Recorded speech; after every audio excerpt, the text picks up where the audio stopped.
If your mind runs from one decision to the next and can't find quiet, this channel is for you. I'm not here to teach you chess.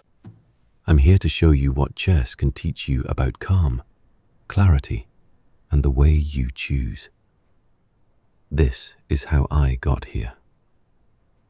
My brain was a browser with 50 tabs open. I tried meditation, stoicism, books, but the noise stayed. Then, one rainy evening, I walked into a chess club. I wasn't looking to get smarter. I was looking to get calmer.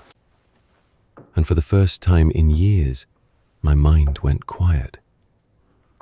This is what you'll find here: a cinematic series about chess as a mirror for the mind.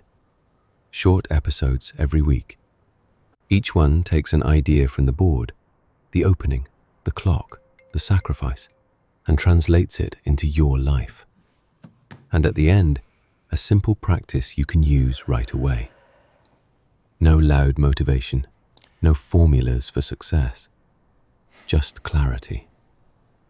You don't need to know how to play. You just need to be willing to stop. If you need a quieter place, subscribe. Let's set up the pieces.